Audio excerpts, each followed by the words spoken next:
Seconde épître de Paul aux Corinthiens, chapitre 1er. Paul, apôtre de Jésus-Christ par la volonté de Dieu, et le frère Timothée, à l'Église de Dieu qui est à Corinthe, et à tous les saints qui sont dans l'Achaïe. Que la grâce et la paix vous soient données de la part de Dieu notre Père et du Seigneur Jésus-Christ. Béni soit Dieu, le Père de notre Seigneur Jésus-Christ, le Père des miséricordes et le Dieu de toute consolation, qui nous console dans toutes nos afflictions, afin que, par la consolation dont nous sommes l'objet de la part de Dieu, nous puissions consoler ceux qui se trouvent dans quelques afflictions. Car de même que les souffrances de Christ abondent en nous, de même notre consolation abonde par Christ. Si nous sommes affligés, c'est pour votre consolation et pour votre salut. Si nous sommes consolés, c'est pour votre consolation, qui se réalise par la patience à supporter les mêmes souffrances que nous endurons. Et notre espérance à votre égard est ferme, parce que nous savons que, si vous avez part aux souffrances, vous avez part aussi à la consolation. Nous ne voulons pas, en effet, vous laisser ignorer, frères, au sujet de la tribulation qui nous est survenue en Asie, que nous avons été excessivement accablés au-delà de nos forces, de telle sorte que nous désespérions même de conserver la vie. Et nous regardions comme certain notre arrêt de mort, afin de ne pas placer notre confiance en nous-mêmes, mais de la placer en Dieu, qui ressuscite les morts. C'est lui qui nous a délivrés et qui nous délivrera d'une telle mort. Lui de qui nous espérons qu'il nous délivrera encore, vous-mêmes aussi, nous assistant de vos prières, afin que la grâce obtenue pour nous par plusieurs soit pour plusieurs une occasion de rendre grâce à notre sujet. Car ce qui fait notre gloire, c'est ce témoignage de notre conscience, que nous nous sommes conduits dans le monde, et surtout à votre égard, avec sainteté et pureté devant Dieu. Non point avec une sagesse charnelle, mais avec la grâce de Dieu. Nous ne vous écrivons pas autre chose que ce que vous lisez, et ce que vous reconnaissez, et j'espère que vous le reconnaîtrez jusqu'à la fin. Comme vous avez déjà reconnu, en partie, que nous sommes votre gloire, de même que vous serez aussi la nôtre au jour du Seigneur Jésus. Dans cette persuasion, je voulais aller d'abord vers vous, afin que vous eussiez une double grâce. Je voulais passer chez vous pour me rendre en Macédoine, puis revenir de la Macédoine chez vous, et vous m'auriez fait accompagner en Judée. Est-ce que, en voulant cela, j'ai donc usé de légèreté, ou bien mes résolutions sont-elles des résolutions selon la chair, de sorte qu'il y ait en moi le oui et le non? Aussi vrai que Dieu est fidèle, la parole que nous vous avons adressée n'a pas été oui et non. Car le Fils de Dieu, Jésus-Christ, qui a été prêché par nous, au milieu de vous par moi, et par Sylvain, et par Timothée, n'a pas été oui et non, mais c'est oui qui a été en lui. Car pour ce qui concerne toutes les promesses de Dieu, c'est en lui qu'est le oui. C'est pourquoi encore l'amen par lui est prononcé par nous à la gloire de Dieu. En celui qui nous a fermis avec vous en Christ, et qui nous a oints, c'est Dieu, lequel nous a aussi marqués d'un sceau et a mis dans nos cœurs les arts de l'esprit. Or, je prends Dieu à témoin sur mon âme, que c'est pour vous épargner que je ne suis plus allé à Corinthe. Non pas que nous dominions sur votre foi, mais nous contribuons à votre joie, car vous êtes fermes dans la foi. Chapitre 2. Je résolus donc en moi-même de ne pas retourner chez vous dans la tristesse. Car si je vous attriste, qui peut me réjouir, sinon celui qui est attristé par moi? J'ai écrit comme je l'ai fait, pour ne pas éprouver, à mon arrivée, de la tristesse de la part de ceux qui devaient me donner de la joie, ayant en vous tous cette confiance que ma joie est la vôtre à tous. C'est dans une grande affliction, le cœur angoissé, et avec beaucoup de larmes que je vous ai écrit, non pas afin que vous fussiez attristés, mais afin que vous connussiez l'amour extrême que j'ai pour vous. Si quelqu'un a été une cause de tristesse, ce n'est pas moi qui l'a attristé, c'est vous tous, du moins en partie, pour ne rien exagérer. Il suffit pour cet homme du châtiment qui lui a été infligé par le plus grand nombre, en sorte que vous devez bien plutôt lui pardonner et le consoler, de peur qu'il ne soit accablé par une tristesse excessive. Je vous exhorte donc à faire acte de charité envers lui. Car je vous ai écrit aussi dans le but de connaître, en vous mettant à l'épreuve, si vous êtes obéissants en toutes choses. Or, à qui vous pardonnez, je pardonne aussi. Et ce que j'ai pardonné, si j'ai pardonné quelque chose, c'est à cause de vous, en présence de Christ, afin de ne pas laisser à Satan l'avantage sur nous, car nous n'ignorons pas ses desseins. Au reste, lorsque je fus arrivé à Troas pour l'évangile de Christ, quoique le Seigneur m'y eût ouvert une porte, je n'eus point de repos d'esprit, parce que je ne trouvais pas Tite, mon frère. C'est pourquoi, ayant pris congé d'eux, je partis pour la Macédoine. Grâce soit rendue à Dieu, qui nous fait toujours triompher en Christ, et qui répand pour nous, en tout lieu, l'odeur de sa connaissance. Nous sommes, en effet, pour Dieu la bonne odeur de Christ parmi ceux qui sont sauvés, et parmi ceux qui périssent. Aux uns, une odeur de mort, donnant la mort. Aux autres, une odeur de vie, donnant la vie.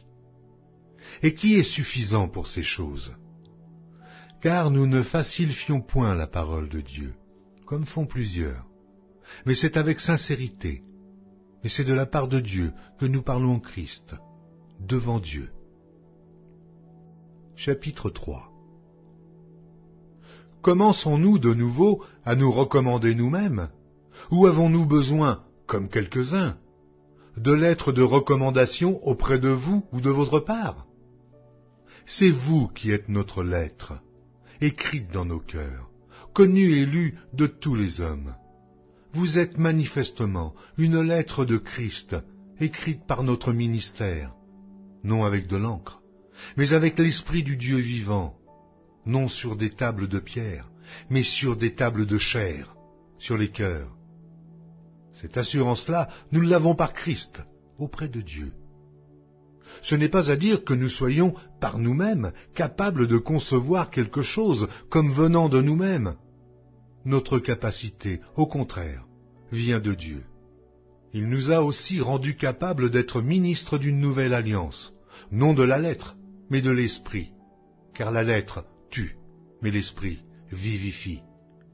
Or, si le ministère de la mort, gravé avec des lettres sur des pierres, a été glorieux au point que les fils d'Israël ne pouvaient fixer les regards sur le visage de Moïse, à cause de la gloire de son visage, bien que cette gloire fût passagère, combien le ministère de l'Esprit ne sera-t-il pas plus glorieux? Si le ministère de la condamnation a été glorieux, le ministère de la justice est de beaucoup supérieur en gloire. Et, sous ce rapport, ce qui a été glorieux ne l'a point été, à cause de cette gloire qui lui est supérieure. En effet, si ce qui était passager a été glorieux, ce qui est permanent est bien plus glorieux. Ayons donc cette espérance. Nous usons d'une grande liberté. Et nous ne faisons pas comme Moïse, qui mettait un voile sur son visage, pour que les fils d'Israël ne fixassent pas les regards sur la fin de ce qui était passager. Mais ils sont devenus durs d'entendement. Car jusqu'à ce jour, le même voile demeure quand ils font la lecture de l'Ancien Testament. Et il ne se lève pas, parce que c'est en Christ qu'il disparaît. Jusqu'à ce jour, quand on lit Moïse, un voile est jeté sur leur cœur. Mais lorsque les cœurs se convertissent au Seigneur, le voile est ôté. Or, le Seigneur c'est l'Esprit. Et là où est l'Esprit du Seigneur, là est la liberté.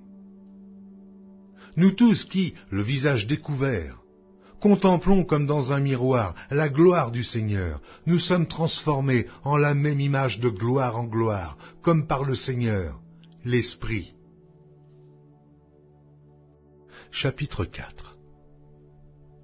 C'est pourquoi, ayant ce ministère selon la miséricorde qui nous a été faite, nous ne perdons pas courage. Nous rejetons les choses honteuses qui se font en secret. Nous n'avons point une conduite astucieuse, et nous n'altérons point la parole de Dieu, mais, en publiant la vérité, nous nous recommandons à toute conscience d'homme devant Dieu. Si notre évangile est encore voilé, il est voilé pour ceux qui périssent, pour les incrédules dont le Dieu de ce siècle a aveuglé l'intelligence, afin qu'ils ne vissent pas briller la splendeur de l'évangile de la gloire de Christ, qui est l'image de Dieu. Nous ne nous prêchons pas nous-mêmes, c'est Jésus-Christ le Seigneur que nous prêchons, et nous nous disons vos serviteurs à cause de Jésus. Car Dieu qui a dit « La lumière brillera du sein des ténèbres », a fait briller la lumière dans nos cœurs, pour faire resplendir la connaissance de la gloire de Dieu sur la face de Christ. Nous portons ce trésor dans des vases de terre, afin que cette grande puissance soit attribuée à Dieu et non pas à nous.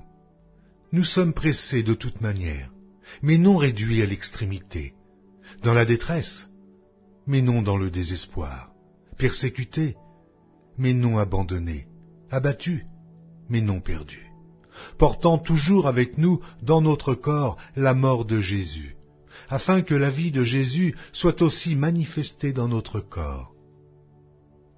Car nous qui vivons, nous sommes sans cesse livrés à la mort à cause de Jésus, afin que la vie de Jésus soit aussi manifestée dans notre chair mortelle.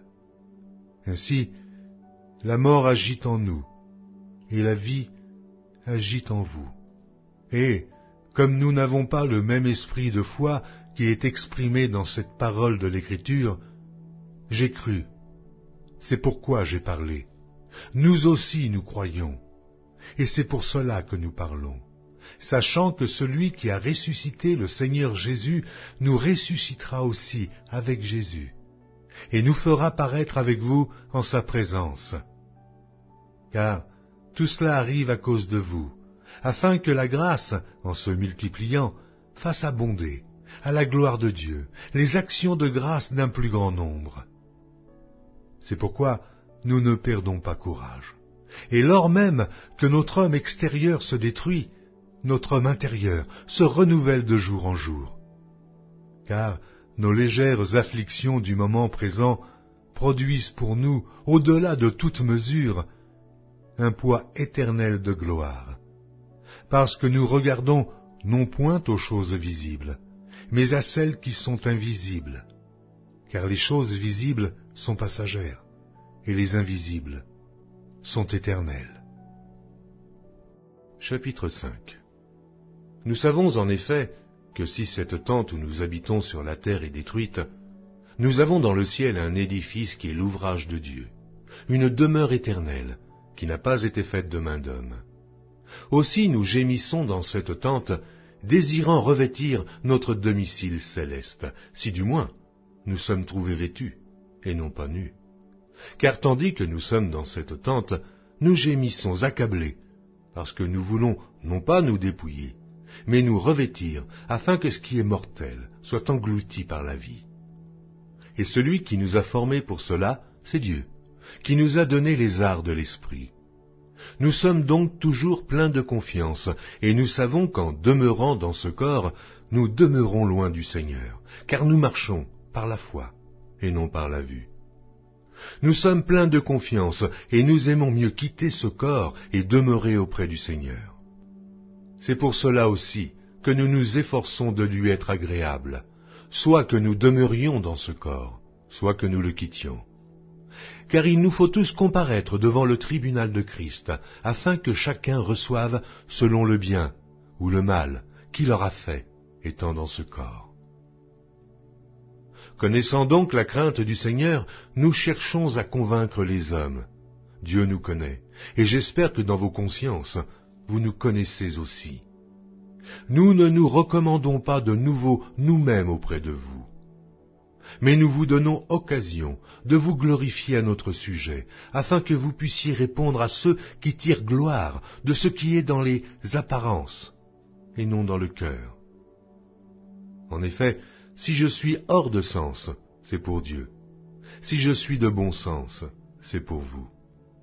Car l'amour de Christ nous presse, car nous estimons que, si un seul est mort pour tous, tous donc sont morts, et qu'il est mort pour tous, afin que ceux qui vivent ne vivent plus pour eux-mêmes, mais pour celui qui est mort et ressuscité pour eux.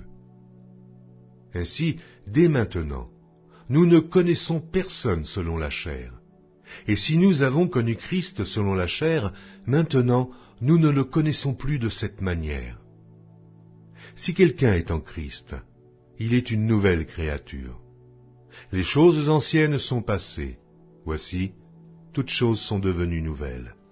Et tout cela vient de Dieu, qui nous a réconciliés avec lui par Christ, et qui nous a donné le ministère de la réconciliation. Car Dieu était en Christ, réconciliant le monde avec lui-même, en n'imputant point aux hommes leurs offenses. Et il a mis en nous la parole de la réconciliation. Nous faisons donc les fonctions d'ambassadeurs pour Christ, comme si Dieu exhortait par nous. Nous vous en supplions, au nom de Christ, soyez réconciliés avec Dieu. Celui qui n'a point connu le péché, il l'a fait devenir péché pour nous, afin que nous devenions en lui justice de Dieu.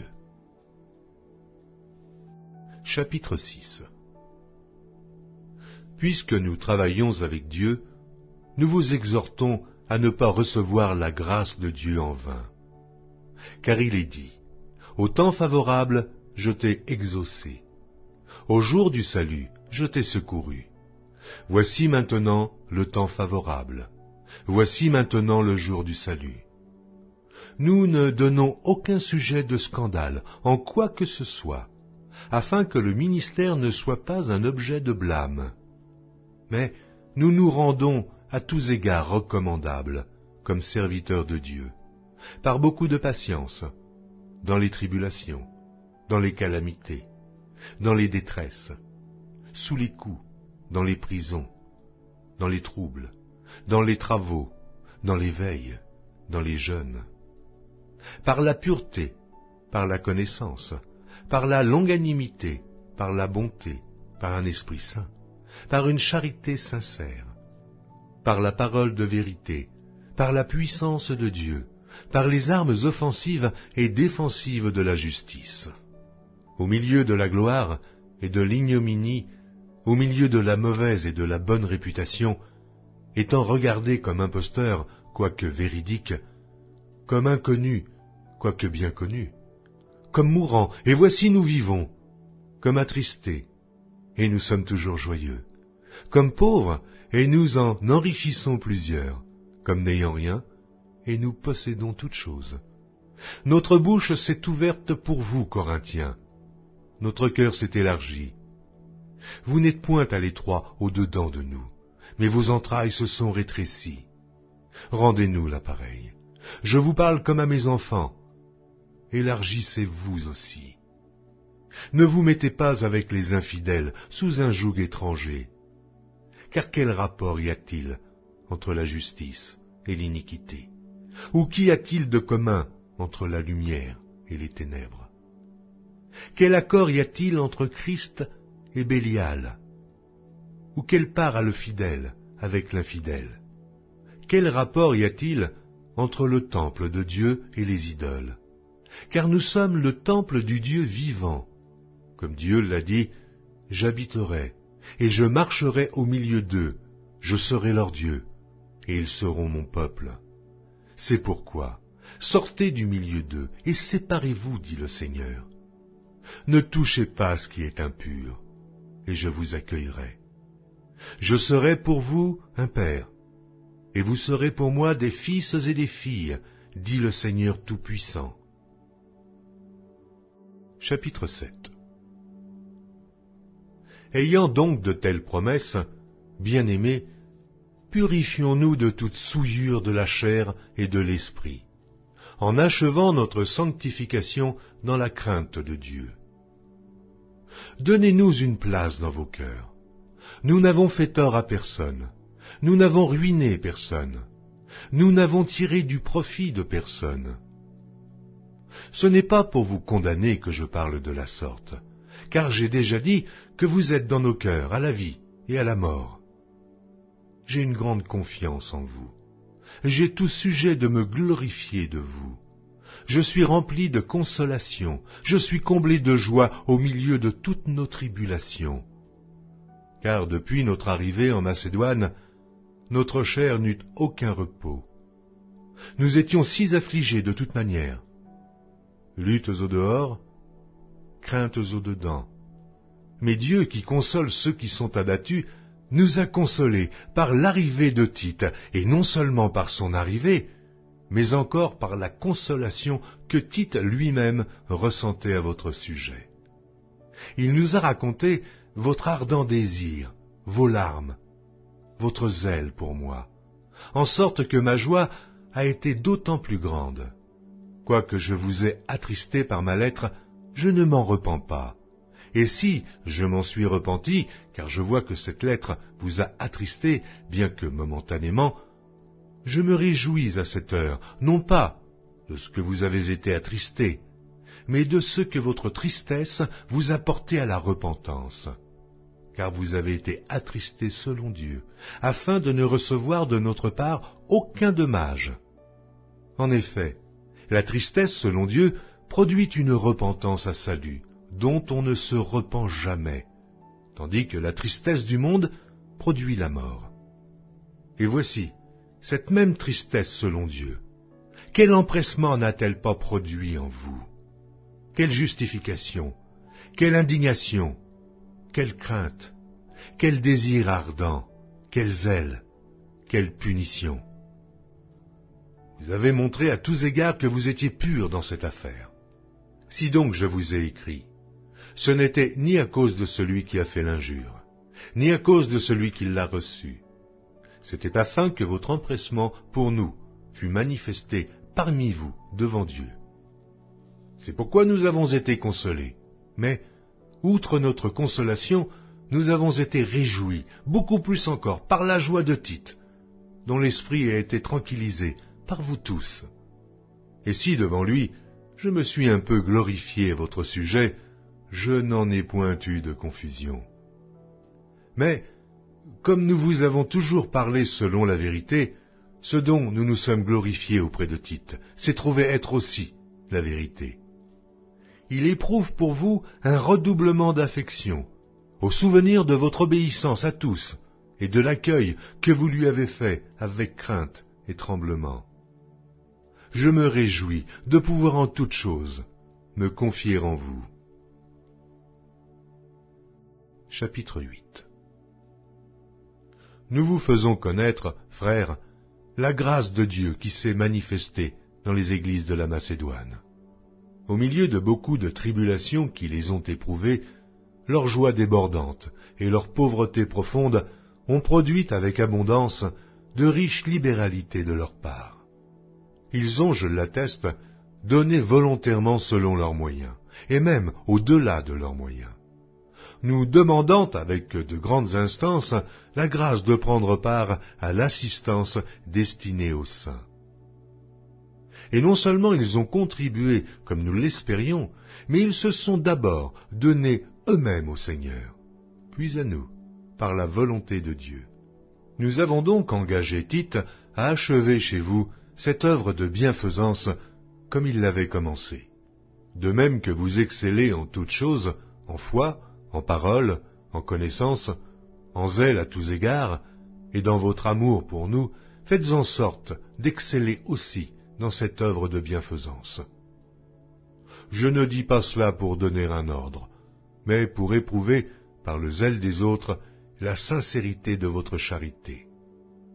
Car vous connaissez la grâce de notre Seigneur Jésus-Christ, qui, pour nous, s'est fait pauvre de riche qu'il était, afin que par sa pauvreté, vous fussiez enrichis.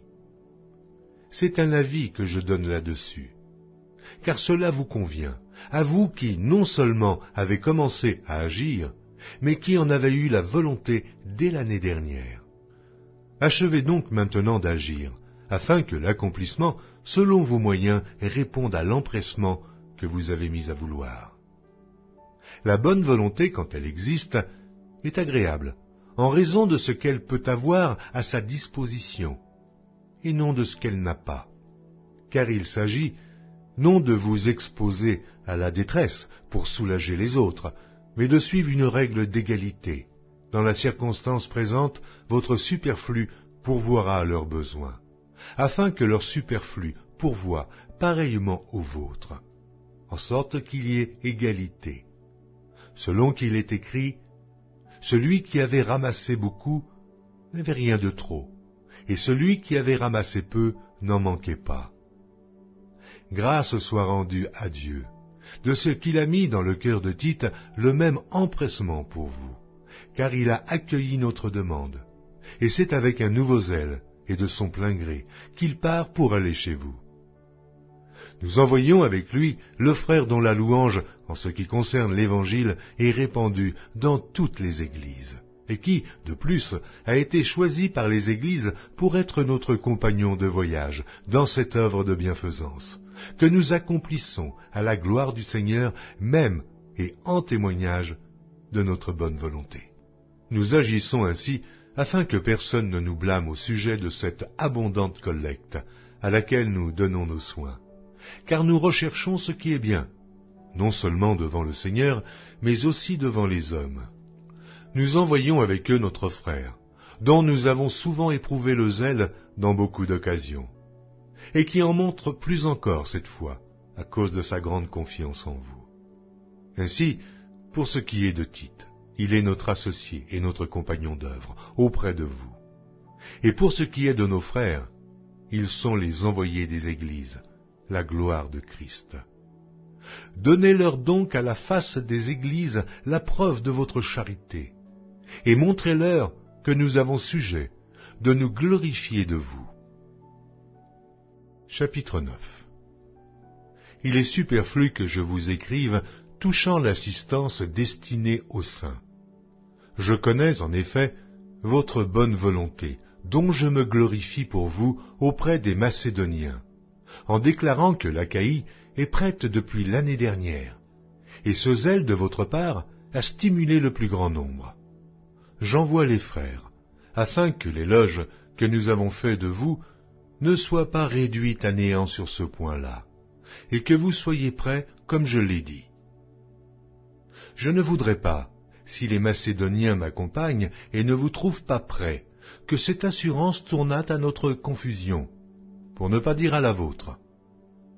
J'ai donc jugé nécessaire d'inviter les frères à se rendre auparavant chez vous, et à s'occuper de votre libéralité déjà promise, afin qu'elle soit prête, de manière à être une libéralité et non un acte d'avarice. Sachez-le, celui qui sème peu, moissonnera peu, et celui qui sème abondamment, moissonnera abondamment. Que chacun donne comme il l'a résolu en son cœur, sans tristesse ni contrainte, car Dieu aime celui qui donne avec joie. Et Dieu peut vous combler de toutes sortes de grâces, afin que, possédant toujours en toutes choses de quoi satisfaire à tous vos besoins, vous ayez encore en abondance pour toute bonne œuvre. Selon qu'il est écrit, « Il a fait des largesses, il a donné aux indigents. Sa justice subsiste à jamais. Celui qui fournit de la semence au semeur et du pain pour sa nourriture vous fournira et vous multipliera la semence, et il augmentera les fruits de votre justice. Vous serez de la sorte enrichis à tous égards, par toute espèce de libéralité qui, par notre moyen, feront offrir à Dieu des actions de grâce. Car le secours de cette assistance, non seulement pourvoit aux besoins des saints, mais il est encore une source abondante de nombreuses actions de grâce envers Dieu. En considération de ce secours dont ils font l'expérience, ils glorifient Dieu de votre obéissance dans la profession de l'Évangile de Christ, et de la libéralité de vos dons envers eux, et envers tous.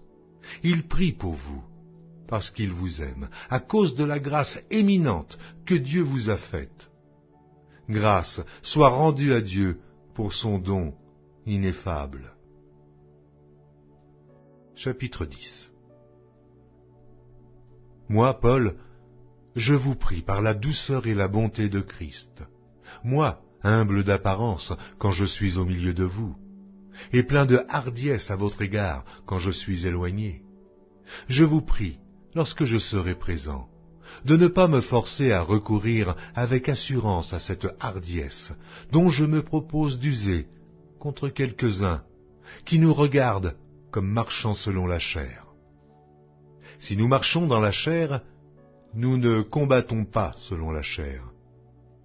Car les armes avec lesquelles nous combattons ne sont pas charnelles, mais elles sont puissantes par la vertu de Dieu pour renverser des forteresses. Nous renversons les raisonnements et toute hauteur qui s'élève contre la connaissance de Dieu, et nous amenons toute pensée captive à l'obéissance de Christ.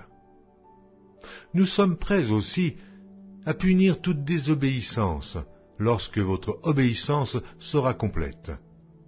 Vous regardez à l'apparence. Si quelqu'un se persuade qu'il est de Christ, qu'il se dise bien en lui-même que, comme il est de Christ, nous aussi, nous sommes de Christ. Et quand même je me glorifierais un peu trop de l'autorité que le Seigneur nous a donnée pour votre édification et non pour votre destruction, je ne saurais en avoir honte, afin que je ne paraisse pas vouloir vous intimider par mes lettres. Car, dit-on, ces lettres sont sévères et fortes, mais, présent en personne, il est faible et sa parole est méprisable. Que celui qui parle de la sorte considère que tels nous sommes en parole, dans nos lettres, étant absents, tels aussi nous sommes dans nos actes, étant présents. Nous n'osons pas nous égaler ou nous comparer à quelques-uns de ceux qui se recommandent eux-mêmes, mais, en se mesurant à leur propre mesure et en se comparant à eux-mêmes, ils manquent d'intelligence. Pour nous, nous ne voulons pas nous glorifier hors de toute mesure. Nous prendrons au contraire pour mesure les limites du partage que Dieu nous a assigné, de manière à nous faire venir aussi jusqu'à vous. Nous ne dépassons point nos limites, comme si nous n'étions pas venus jusqu'à vous, car c'est bien jusqu'à vous que nous sommes arrivés avec l'évangile de Christ. Ce n'est pas hors de toute mesure, ce n'est pas des travaux d'autrui que nous nous glorifions, mais c'est avec l'espérance, si votre foi augmente, de grandir encore davantage parmi vous, selon les limites qui nous sont assignées, et d'annoncer l'Évangile au-delà de chez vous, sans nous glorifier de ce qui a été fait dans les limites assignées à d'autres. Que celui qui se glorifie dans le Seigneur, car ce n'est pas celui qui se recommande lui-même qui est approuvé, c'est celui que le Seigneur recommande. Chapitre 11. Oh, si vous pouviez supporter de ma part un peu de folie, mais vous me supportez. Car je suis jaloux de vous d'une jalousie de Dieu, parce que je vous ai fiancé à un seul époux, pour vous présenter à Christ, comme une vierge pure. Toutefois, de même que le serpent séduisit Ève par sa ruse, je crains que vos pensées ne se corrompent et ne se détournent de la simplicité à l'égard de Christ. Car si quelqu'un vient vous prêcher un autre Jésus que celui que nous avons prêché, ou si vous recevez un autre esprit que celui que vous avez reçu, ou un autre évangile que celui que vous avez embrassé, vous le supportez fort bien. Or, j'estime que je n'ai été inférieur en rien à ces apôtres par excellence. Si je suis un ignorant sous le rapport du langage, je ne le suis point sous celui de la connaissance, et nous l'avons montré parmi vous à tous égards et en toutes choses. Ou bien ai-je commis un péché parce que, m'abaissant moi-même afin que vous fussiez élevés, je vous ai annoncé gratuitement l'évangile de Dieu. J'ai dépouillé d'autres églises, en recevant d'elles un salaire pour vous servir, Et lorsque j'étais chez vous, et que je me suis trouvé dans le besoin, je n'ai été à charge à personne. Car les frères venus de Macédoine ont pourvu à ce qui me manquait. En toute chose, je me suis gardé de vous être à charge, et je m'en garderai. Par la vérité de Christ qui est en moi, je déclare que ce sujet de gloire ne me sera pas enlevé dans les contrées de l'Achaïe. Pourquoi? Parce que je ne vous aime pas? Dieu le sait. Mais j'agis et j'agirai de la sorte pour ôter ce prétexte à ceux qui cherchent un prétexte, afin qu'ils soient trouvés tels que nous dans les choses dont ils se glorifient. Ces hommes-là sont de faux apôtres, des ouvriers trompeurs, déguisés en apôtres de Christ. Et cela n'est pas étonnant, puisque Satan lui-même se déguise en ange de lumière.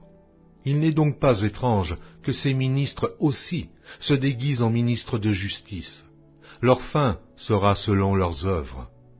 Je le répète, que personne ne me regarde comme un insensé. Sinon, recevez-moi comme un insensé, afin que moi aussi je me glorifie un peu.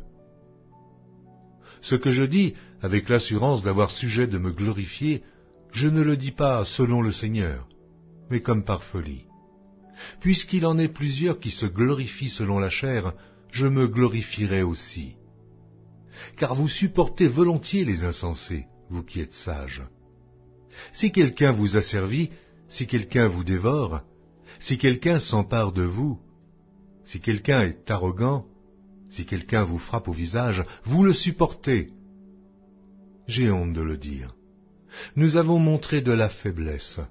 Cependant, tout ce que peut oser quelqu'un, je parle en insensé, moi aussi je l'ose.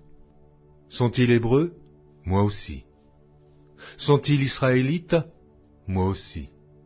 Sont-ils de la postérité d'Abraham? Moi aussi. Sont-ils ministres de Christ?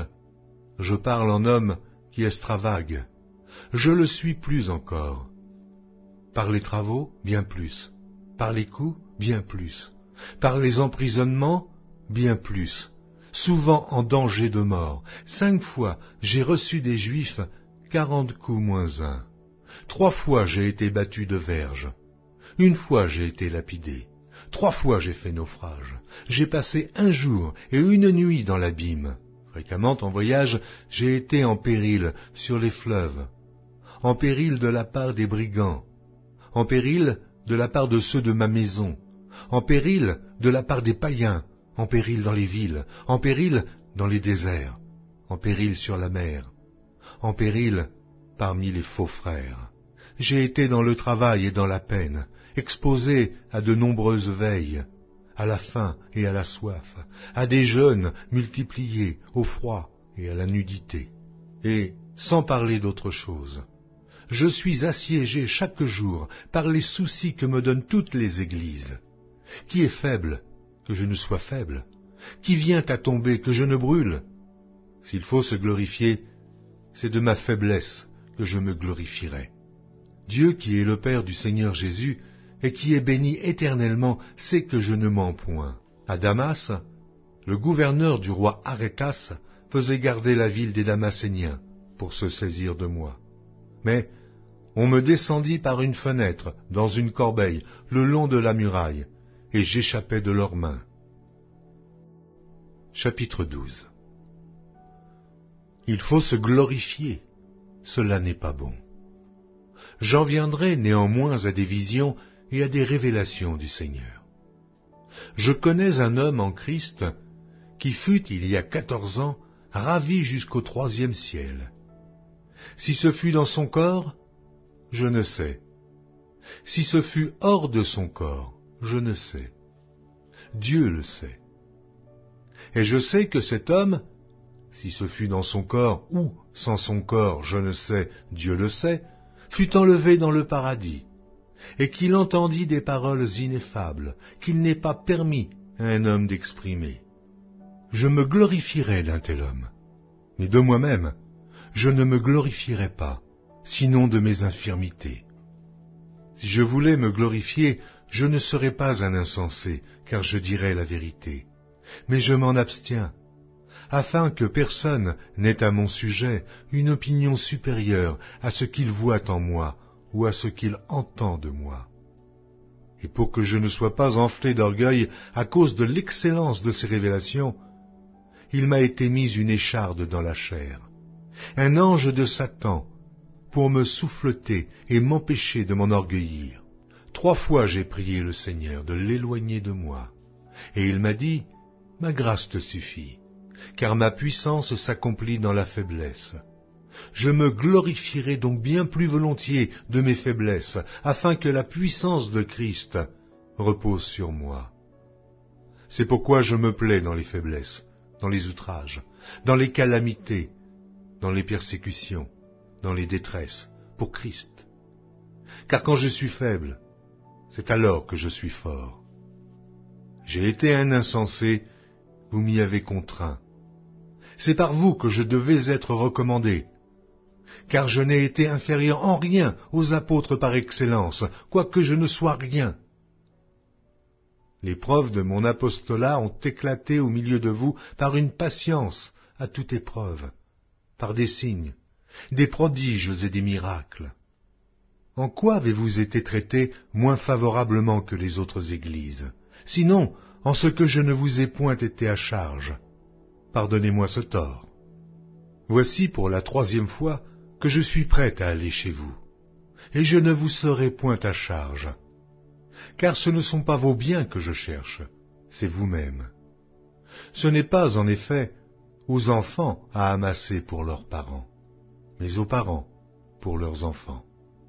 Pour moi, je dépenserai très volontiers, et je me dépenserai moi-même pour vos âmes. Dussé-je, en vous aimant davantage, être moins aimé de vous?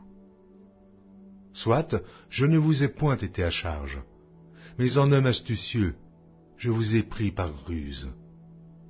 Ai-je tiré du profit de vous par quelqu'un de ceux que je vous ai envoyés? J'ai engagé Tite à aller chez vous, et avec lui j'ai envoyé le frère. Est-ce que Tite a exigé quelque chose de vous? N'avons-nous pas marché dans le même esprit, sur les mêmes traces? Vous vous imaginez depuis longtemps que nous nous justifions auprès de vous. C'est devant Dieu, en Christ que nous parlons. Et tout cela, bien-aimés, nous le disons pour votre édification. Car je crains de ne pas vous trouver à mon arrivée tel que je voudrais, et d'être moi-même trouvé par vous tel que vous ne voudriez pas. Je crains de trouver des querelles, de la jalousie, des animosités, des cabales, des médisances, des calomnies, de l'orgueil, des troubles. Je crains qu'à mon arrivée, mon Dieu ne m'humilie de nouveau à votre sujet, et que je n'aie à pleurer sur plusieurs de ceux qui ont prêché précédemment et qui ne se sont pas repentis de l'impureté, de l'impudicité et des dissolutions auxquelles ils se sont livrés. Chapitre 13 et dernier chapitre. Je vais chez vous pour la 3e fois. Toute affaire se réglera sur la déclaration de 2 ou 3 témoins.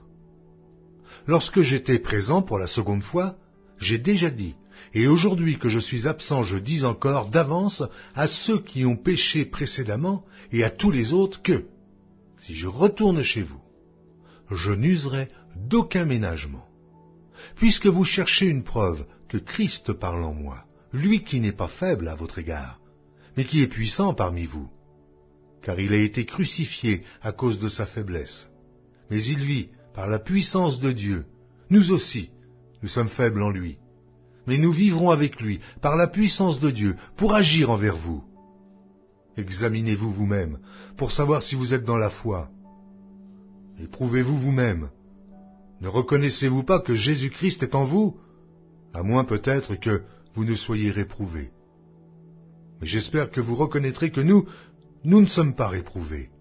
Cependant, nous prions Dieu, pour que vous ne fassiez rien de mal, non pour paraître nous-mêmes approuvés, mais afin que vous pratiquiez ce qui est bien, et que nous soyons comme réprouvés, car nous n'avons pas de puissance contre la vérité. Nous n'en avons que pour la vérité. Nous nous réjouissons lorsque nous sommes faibles, tandis que vous êtes forts. Et ce que nous demandons dans nos prières, c'est votre perfectionnement, C'est pourquoi j'écris ces choses étant absent, afin que, présent, je n'ai pas à user de rigueur, selon l'autorité que le Seigneur m'a donnée pour l'édification et non pour la destruction.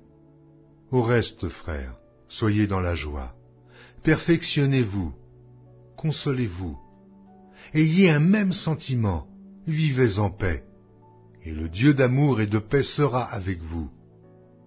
Saluez-vous les uns les autres par un saint baiser. Tous les saints vous saluent.